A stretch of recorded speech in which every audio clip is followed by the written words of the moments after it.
Ever get that feeling like your brain is kind of, I don't know, like playing tricks on you? Oh, all the time. Yeah. Well, you sent over these pieces from Thinking Fast and Slow, this book by Daniel Kahneman. Mm-hmm. And honestly, going through this for this deep dive, I was like, Yeah. wow, there's some seriously sneaky stuff our brains are doing that we don't even realize. Well, that's why Kahneman's work is so groundbreaking, you know? Yeah. He really revealed that our minds aren't this, like, singular rational entity we like to believe, you know? Right, right. It's more like we have these two distinct systems constantly kind of battling it out. Okay, I'm intrigued. Yeah. So what are these two systems? So imagine you're about to cross the street, and suddenly a car comes swerving around the corner, Oh, yeah. heading straight for you. Oh, scary. You would jump back without even thinking. Right. Oh, absolutely. That's system one. It's lightning fast, automatic, driven by instinct, learned reactions. Right. And it's essential for survival. Keeps us safe in these like split-second situations. So system one is kind of like our inner autopilot. Yes. Makes those snap judgments based on, years of just ingrained habits, emotional responses, Yeah, all that. exactly. But here's the thing. While it's really efficient, system one isn't always accurate, Right. It relies on these mental shortcuts. Uh-huh. And those can lead to biases. Okay. Sometimes even making us see what we expect to see rather than what's actually there. Oh, that's tricky. That's where system two comes in. Okay. The thoughtful, deliberate part of our minds. Got it. This is what we use to solve those complex problems, analyze information carefully, make those conscious choices. Okay. So system two is like the more skeptical detective, Yeah, double-checking. System one's like impulsive hunches and stuff like that. exactly. But I'm guessing that takes a lot more effort to like fire up that system, Yeah, right? you got it. System two requires focus, mental energy. That's why we often just default to those system one quick judgments, Yep. even when they might not be the most rational. And that's where things get really interesting. Okay. Kahneman, he brilliantly exposes this whole slew of cognitive biases Yeah. that system one can lead us to. Yeah, and you mentioned that availability heuristic earlier, and it's just like incredible how we can so easily overestimate the likelihood of things just because they're Yeah. fresh in our minds. Yeah, like that classic example, right? Yeah. Fearing plane crashes more than car accidents. Oh, right. Statistically, driving is way more dangerous, Okay. right? Right. But plane crashes, they're splashed all over the news, more vivid, Right. So system one, fooled by this availability bias, makes us irrationally scared of flying. Yeah, it's almost like our brains are playing like a highlight reel, Exactly. of the most dramatic events, and that just totally skews It- our sense of risk without us even knowing it. Yeah, yeah. Yeah. And then there's another fascinating bias called the yeah. anchoring effect. Yeah. We latch onto any random number we've encountered recently, even if it's totally irrelevant. Okay. And then it sways our judgment.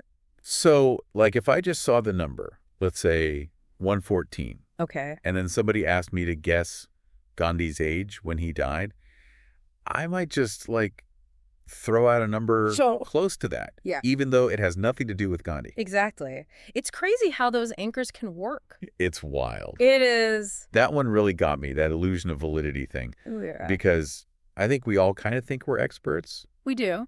in certain areas of our lives, and we tend to overestimate our ability to predict things. Yeah, Kahneman uses the example of experienced interviewers, right? Mm-hmm. Who are convinced they can judge a candidate's potential just by talking to them. Right. But studies show interviews are surprisingly unreliable at Yeah. predicting job performance. Yeah, I've heard that. But because they feel knowledgeable, their system one is feeding them this illusion of validity, Right. and they're overconfident Yeah. in their judgment.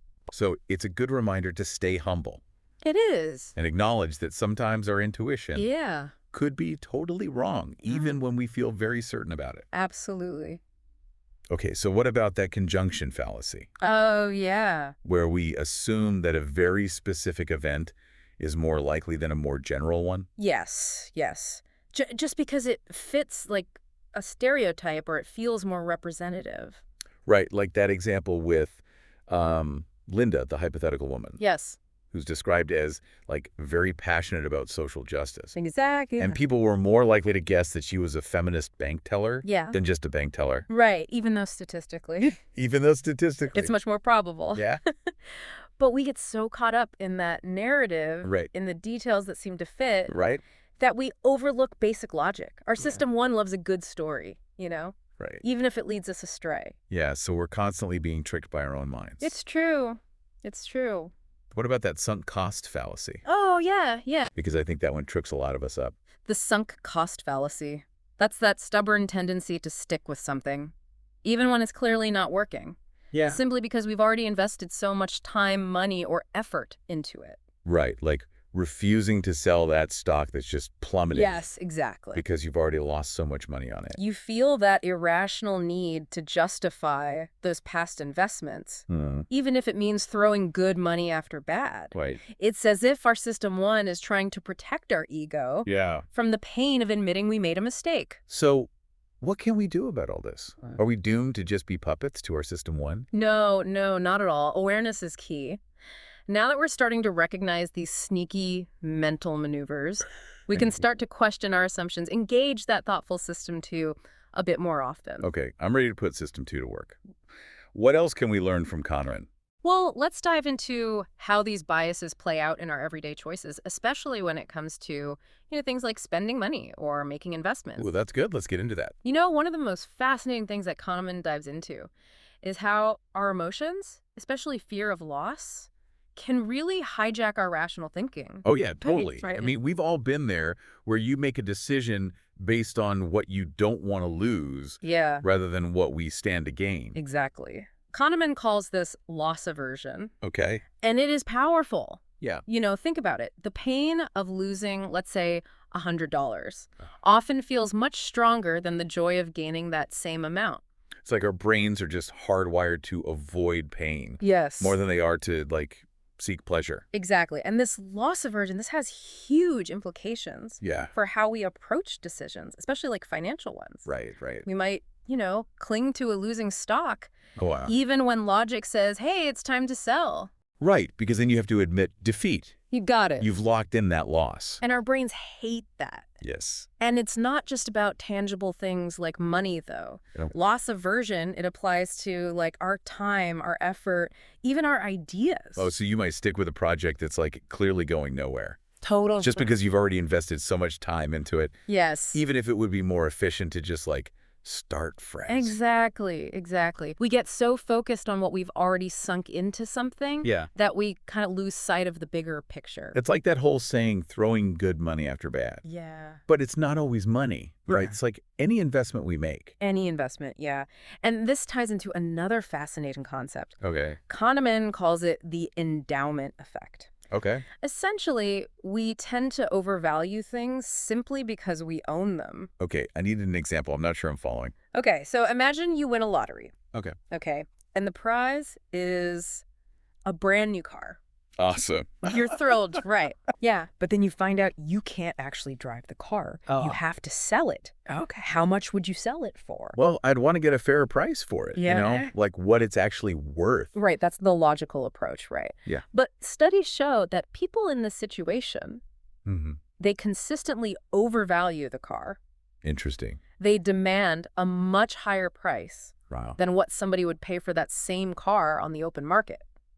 So just because I own the car, even though it's just a random win, I suddenly put a higher value on it. That's the endowment effect in a nutshell. Ownership, it creates this emotional attachment. Like it's a part of us, therefore it's more valuable. Oh, this has got to have big implications for negotiating Yeah. and stuff like that. Like if I'm selling something, I'm probably going to have a hard time You will. letting go of it for a reasonable price. The endowment effect can make us really stubborn negotiators, clinging to our possessions, even when it might not be in our best interest. Okay, this deep dive is making me really question how rational my decisions actually are. Well, that's the beauty of Kahneman's work. Yeah. It shines a light on these unconscious biases that are shaping our thinking. Yeah. And once we're aware of them, we can start to make more deliberate choices. Okay, so how does this all tie back to those two thinking systems? Right. System one, system two. Well, the endowment effect, loss aversion, these are all classic examples of system one at work. Okay. Our quick, intuitive thinking driven by emotions leading to these biases. It's like system one is like the puppet master. It is, yeah. Just pulling the strings without us knowing it. And that's why engaging system 2, that Yeah. deliberate, rational part of our minds, Yeah. so crucial. So how do we do that? Well, How do we make system 2 take the reins more often? Kahneman, he offers a few strategies. One is simply to be more aware of the contexts where these biases are likely to pop up. Okay. You know. So, like, knowing I'm susceptible to the endowment effect, Yeah. I might bring a friend with me if I'm going to, like, a negotiation or something, to Yeah. help me stay more objective. Exactly. Exactly. Having that outside perspective can really help counter our emotional biases. Okay. You know, another strategy is to just slow down. Okay. Our decision-making process gives system 2 Yeah. time to kick in. So instead of just impulsively clicking, like, Yeah. by now, Yes. maybe step away, think it over, sleep on it. Exactly. Pausing before acting, it allows that more rational mind, right, to kind of assess the situation Yeah. a little more clearly. Okay, that's making a lot of sense. Now, Kahneman also talked about how the way choices are presented to us, that can also really influence our decisions. It does. And that's called framing. Framing, yeah. Framing is incredibly powerful. Okay. So imagine, like, medical treatment, Okay. okay, with the 90% survival rate Uh-huh. versus one with a 10% mortality rate. Okay, but those are technically Okay. the same thing. Yeah, just worded differently. Right. But studies show that people are far more likely to choose the treatment, framed as having a 90% survival rate, Interesting. even though the outcomes are identical. It's amazing how just changing the wording can just trigger such a different emotional response. It really is. Our system 1 is highly sensitive to these subtle cues, and framing can exploit that. So, like, being aware of framing tactics, that's got to be super important. It is, yeah. Especially when it comes to things like advertising, Yeah. marketing, even like political messaging and stuff like that. All of that understanding framing helps us to see through those manipulative tactics. Right. Make choices based on the actual substance, Right. not just like the clever packaging. Okay, so we've covered like a lot of ground here. Mm-hmm. Loss aversion, the endowment effect, framing. We have. It just seems like our minds are constantly bombarded They are. with these sneaky biases. Yes, it's true. But remember, awareness is half the battle, Okay. right?